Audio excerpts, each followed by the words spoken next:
Well, I'll tell you guys one thing. Usually I come on here and I really crap on the double Monday night games, those double headers on Monday night. Usually don't like it very much. But I got to tell you, the way the first game ended and just how depressing that was, I'll be honest here, I actually was kind of appreciative. There was more football for me to watch because I was really depressed. Obviously that one had a sad ending, that Bucks and Ravens game. We'll get into that in a little bit here.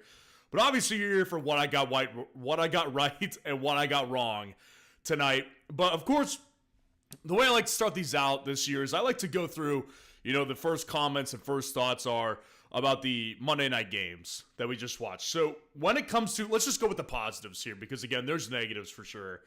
The positives here, Lamar Jackson was fantastic, 5 passing touchdowns. That dude was on tonight. I mean, he was on fire tonight. He was ridiculous tonight. So, I was really happy to watch that because he was fantastic. The Bucks running backs. I mean, the Bucks running backs were awesome too. They were really fun to watch. They were on top of it. I mean, honestly, it was pretty impressive performance. Some of it came in garbage time. Like Rachaad White had a garbage time touchdown. Bucky had a garbage time touchdown. But overall, those Bucks running backs paid off. Henry was awesome. Rashad Bateman continuing to make his name seen. Was actually better than Zay Flowers, who went down with an early injury, but he still played. The Cardinals-Chargers game, that one, Kyler was, did anyone see Kyler's run that he did? I mean, that was incredible. That was an incredible run that Kyler made tonight.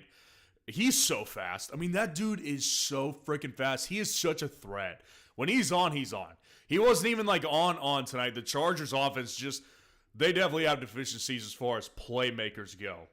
So those are definitely the positives stand out to me. Obviously, guys, really sucks. ESPN didn't even show the replay, which that annoys me. That's kind of a different story. It's like, let's just be transparent. But Chris Godwin, I saw it. I rewinded it a couple times because I wanted to see what happened, and that dude's freaking ankle snapped. I mean, it was like another direction. I mean, I saw it. It was like it completely just snapped, in a different direction. It was pretty horrifying to watch. Honestly, sucked. It really sucks. Chris Godwin. I saw before I got live that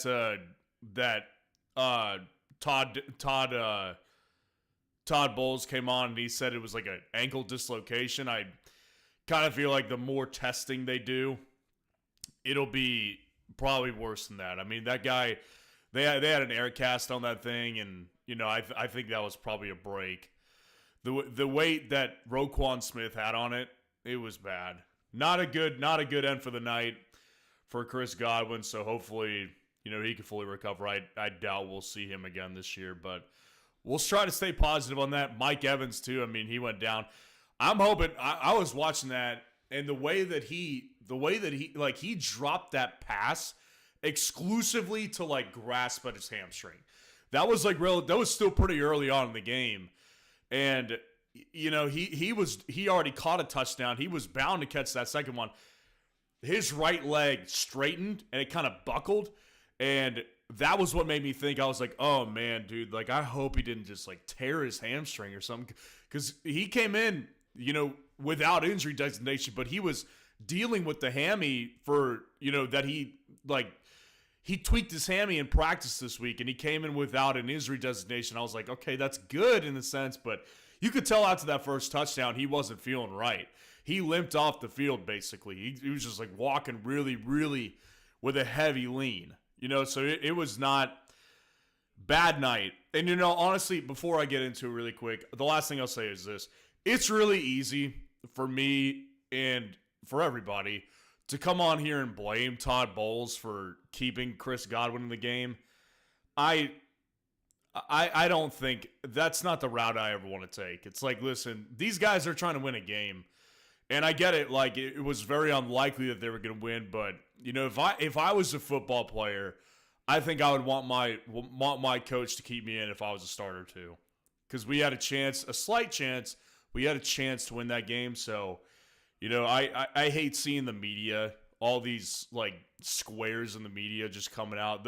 They'll be bashing Todd Bowles tomorrow. I don't want to do that. I mean, that could have happened to anybody. It sucked with Chris Godwin, but definitely sucks. So we're gonna get into what I got right, what I got wrong now. Just wanted to give my quick thoughts. Feel free to dunk on me in the chat. I see some people who are. Feel free to dunk on me. It's that kind of night. So let's start out with something I got right. This was a good one. Tank Bixby. I started doing the must starts video and must sits video like midweek this week. I started doing them 2 weeks ago. Week 1 I had a lot of success. Week 2 I didn't have as much success this past week, but I still did get some good ones. Tank Bixby was one of them. Tank Bixby, as far as his ability to handle this backfield in Jacksonville, I don't think that they should have questions at this point as far as like what his ability is. I mean, this guy has proven himself. If they traded Travis Etienne today, if they traded him tonight before I was done live streaming, they should sleep really well tonight, knowing that Tank Bixby can handle the load. And listen, the Jags aren't going to do anything this year anyways, right? So it's like, it would probably make sense for them to just trade Etienne away to get some draft capital or something like that. Tank Bixby can handle it. I mean, that dude was incredible the other day. He was absolutely fantastic. I'm going to pull up exactly what he did, but it was incredible. His stat line was awesome. Tank Bixby carried the ball 26 times, 118 yards on the ground, and 2 rushing touchdowns. And, he was lighting the Patriots up. And I said it earlier in the week. I said, this is going to be a really good play. As long as Travis Etienne does not go, Tank Bixby needs to be in your lineup. And, I feel really good about that one because, again, there was only a couple that I got right this week. It was a really bad week for that particular video right there. I predicted some really bad ones. So, again, this is why I'm live. This is exactly why I'm live. So, you want to jump in? Tell me what I got wrong. You go ahead. This is the chance to dunk on me for sure. But Tank Bixby, I'm going to take a lot of credit for that one because I had a lot of questions about that one going into the week. And granted, I didn't tell everyone to start Tank Bixby, and I apologize for not because he was fantastic tonight. But Tank Bixby, not tonight. He was fantastic yesterday, but Tank Bixby was a great play. Here's one I got wrong. Same video. I did not see it with Jared Goff. Honestly, like when I was going through the sits, not the same video, but I started doing the must-sit videos this past week, and I said, dude, there's no way I'm playing Jared Goff. Like, I am simply not going to play Jared Goff this week because, number one, Minnesota's coming off a bye week, right? Minnesota is one of the last 2 remaining teams at the time, and they were coming off a bye week, and it was in Minnesota. And just watching the way that Minnesota's defense with Brian Flores was, I mean, they weren't just beating opponents, they were crushing the quarterback spirit. I mean, the way that they played CJ Stroud a couple weeks back, what was it, like a month ago, that the Vikings hammered the Texans, gave them one of their only 2 losses of the season. I mean, they didn't just beat them, they beat them to a pulp and crushed their will to play that game. So I was just like, dude, I don't see, like, this divisional matchup here, I don't see Jared Goff continuing this hot streak against this Vikings defense. I just did not see it. And, dude, he lit them up. It literally, I think he only threw like 3 incompletions. I mean, the run he's having right now, the last 3 weeks in particular, has been fantastic. I mean, there's nothing that can take away from what Jared Goff has done these past 3 weeks. It's been incredible. I'm going to pull it up. Exactly what Jared Goff has done the last 3 weeks of the NFL season. Jared Goff is quarterback 12 right now, by the way, in fantasy. But the last 3 weeks, week 4, he went 18 of 18 versus the Seahawks. Didn't throw an incompletion. 25 of 18 versus the Cowboys. Again, that's, 70% completion percentage right there. That's fantastic. 25 of 22 versus Minnesota. 3 incompletions. 3 incompletions. He has been fantastic, man. Honestly, like he deserves tons of credit. And again, the reason it irritates me that I got this one wrong is because Jared Goff, he's got the weapons that he needs, number one. Well, he did. Jameson Williams facing a suspension, another one. So he had the weapons he needed. He didn't really need Jameson that day. But he did have the weapons. He's got the great offensive line. He's got a great offensive coordinator. Detroit looks fantastic.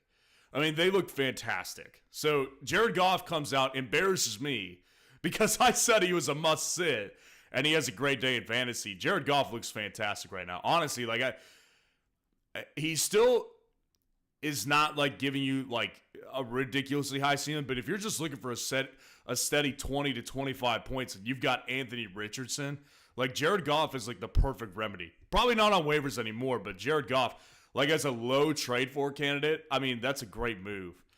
Here's something that I got right, and I got a lot of questions on this one throughout the week. My defense rankings were a little all over the place this week. Had some good calls, had some really bad calls. But the Rams defense, I made a caveat in that video on Tuesday, which, by the way, defense videos always come out on Tuesdays, so there's one tomorrow. But I made a caveat in that video, and I said, listen, the Rams defense is atrocious in fantasy. They are horrible in fantasy. Hard to watch. Because, the past 3 years, even when they had Aaron Donald, they were not good in fantasy. And I said, the only reason they're here is because the Raiders are a disaster. I mean, they couldn't be worse.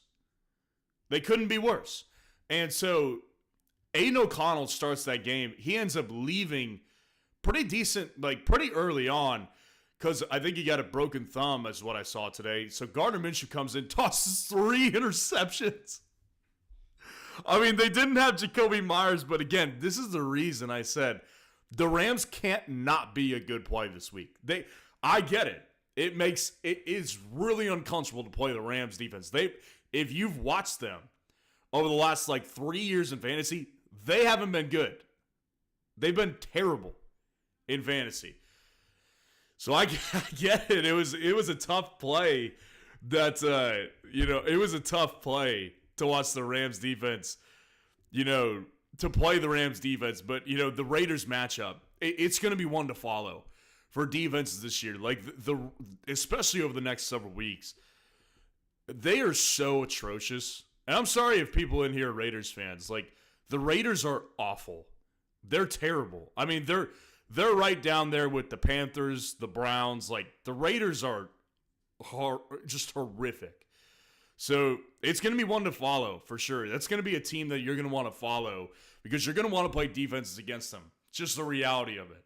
Now, here's what I got wrong. We'll stay on defense here because, again, like I said, the defenses were not perfect this week. I definitely had some bad calls defensively. I got tons of questions. And what I found is, I said this weeks ago, typically what I find is that if I'm getting flooded with comments about, why is X defense not in the rankings this week, to y'all's credit, it's usually y'all are making the right call. To y'all's credit, you're usually making the right call.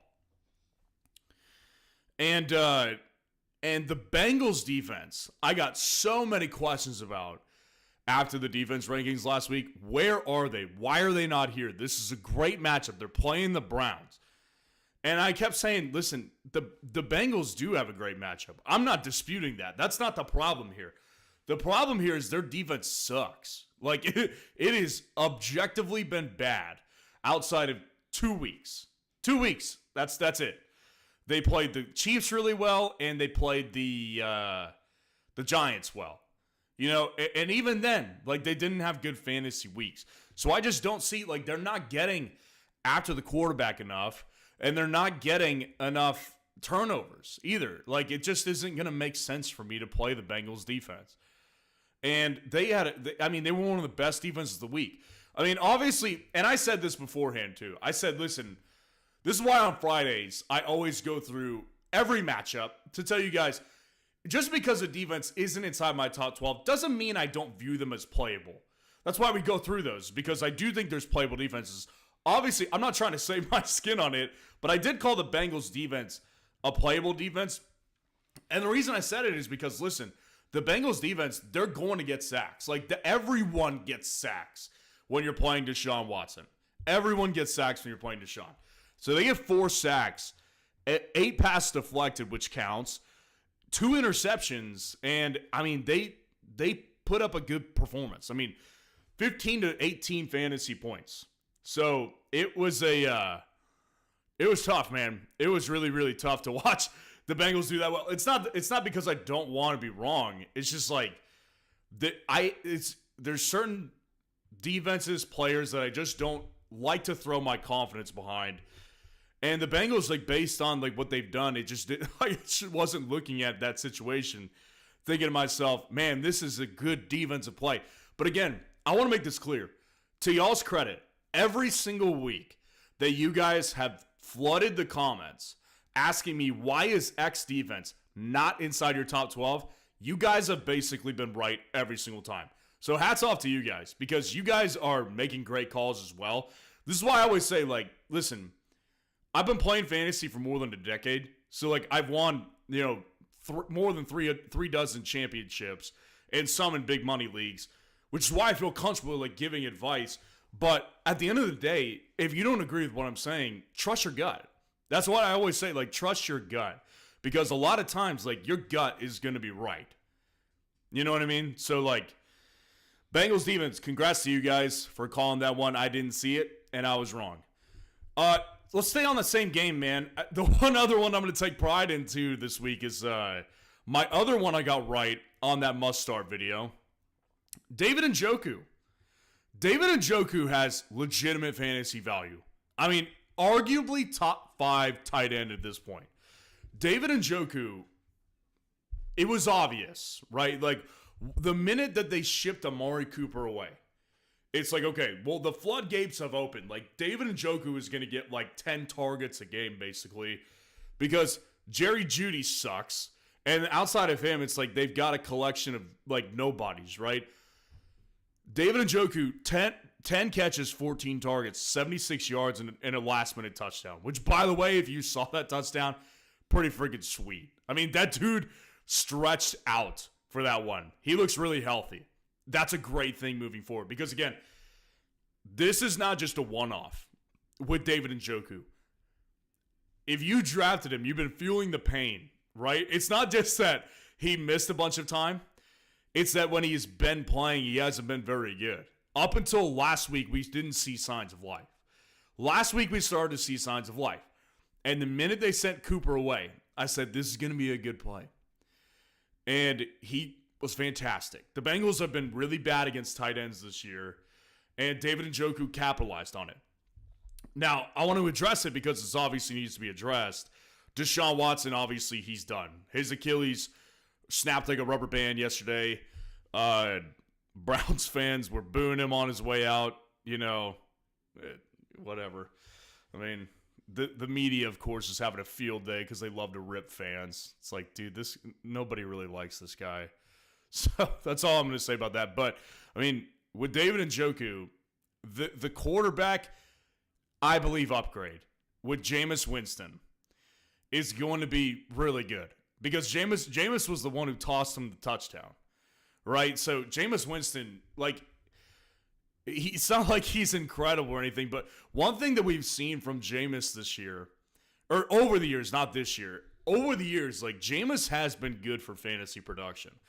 So I actually have a lot of confidence in Njoku moving forward.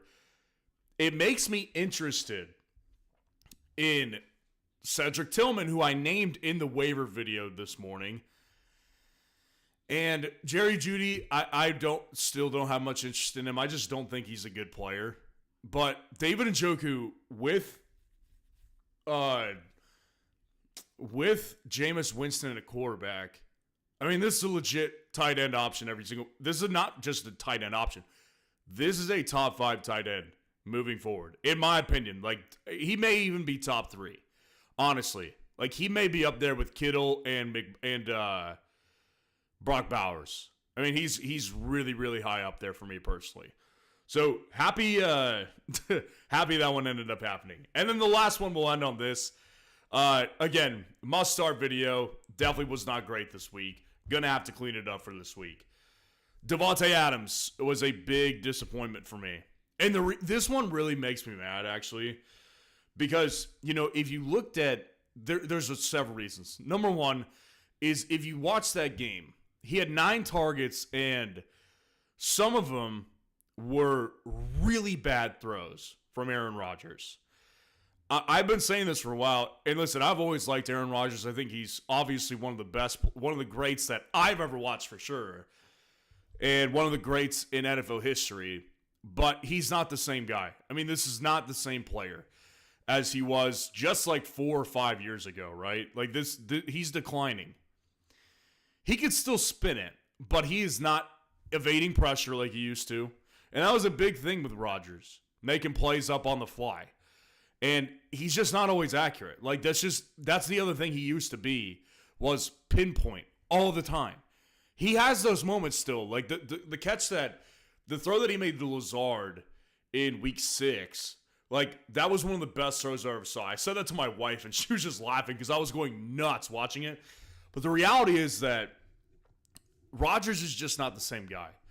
And so that was one reason to get me mad, because there was 9 targets there, and he should have had a much better game. Number 2 reason it makes me mad is because I should have seen this one coming. Devante Adams, the way I looked at it was that this guy has been around the league. He gets it. He's a top-tier wide receiver, one of the best I've ever seen, for sure. And he's going back to Aaron Rodgers. Like, it's probably not that much different than it was in Green Bay when Rodgers was in charge of that offense. So I was like, I don't think it's going to take much time for him to, like, kind of pick up on all this. And again, I think Adams looked pretty good on his work in particular. But, the Jets, man, the Jets are realistically, they are just a team of misfits. I mean, honestly, like, that team is flailing. Like, they're just throwing what at the wall and just seeing if it sticks. And it's not. Like, it's just not sticking. Like, they signed so many big-name offensive linemen. Tyron Smith, they got him. The only solid one at this point was Elijah Vera Tucker, and he went down with injury on Sunday night. Like, their offensive line is a group of misfits, and they can't protect him. Number 2, their group of wide receivers, outside of Garrett Wilson, they're all new faces, basically. Lazard was with them last year, but that kind of doesn't even count, right? Because it was with Zach Wilson and Tim Boyle and a collection of clowns. So it's like, this whole team is just a collection of misfits. And that makes it so hard to build chemistry. And so I will say this. I still prefer Devante Adams season long. I named him as a buy low trade target. But this week, like in week 7, major disappointment, because it's one that I should have seen coming with just the new environment, new teammates, and again, Rodgers he's just not the same. Like, Rodgers is just not the same. And I haven't seen anyone like try to argue with me on that, which I think is good, because I don't think people I think people see this one. So Adams definitely was a bad call this week. And like I said, the must-start video, that's got to be a lot cleaner this week for me personally. So that was what I got right and what I got wrong in Week 7 fantasy football. Just want to look through the chat, see what's going on really quick. Nate Dogg says, time to pick up K. Dotton. Yes, indeed. K. Dotton, we'll go through that really quick. Obviously, like I said earlier in this stream, unfortunate injury. I mean, it was a brutal way to end the night, honestly. Chris Godwin, I mean, he's probably done. So the guy who was really benefiting was K. Dotton, the tight end for Tampa. And definitely is going to be a pickup for sure at the tight end position, especially with considering like what people are dealing with at tight end. That's a must-add. That's a must-add right there. Jalen McMillan's the other name I would throw out there. Jalen McMillan definitely had some drops tonight that he's got to clean up, but I do think that with his situation, he's going to get more involved, because again, I think Mike Evans is probably going to miss time. It wouldn't surprise me to see Mike Evans get put on the short-term IR. I mean, that dude, at the very least, it was a pretty bad hamstring injury, Like, at the very least, it was a pretty bad hamstring pull. Like a Nico Collins situation where he misses 4 games on the IR. Hopefully comes back after the 4 games are up. So Jalen McMillan is a name to watch, but definitely I would say K. Dotton is the guy that you definitely want.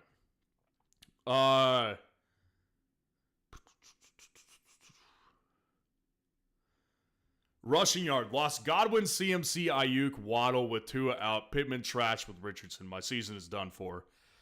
That's brutal, man, for sure. It is brutal to lose all those guys. I mean, Godwin's, like I said, I think he's done. Ayuk is confirmed done. Waddle's got upside coming back, though. Tua looks like he's coming back this week. Make sure to watch. Wide receiver rankings are dropping tomorrow. There's going to be updates here because Tua apparently is expected to possibly return this week, which would be huge. Hopefully you can get CMC back. I don't ever advise anyone to give up, personally. Like, this is... Take what you just said, right? Let me just make the case to you really quick. Why you shouldn't give up. Don't give up. Don't give up. Because what did you just say? You just said you lost Godwin and Ayuk for sure. At the very least, the foreseeable future. Well, what happens? There's guys to pick up off the waiver wire, right? You've got, like I just said, Otten at the tight end position for Tampa. Jalen McMillan at the wide receiver position for Tampa. Ricky Pearsall, wide receiver for San Francisco.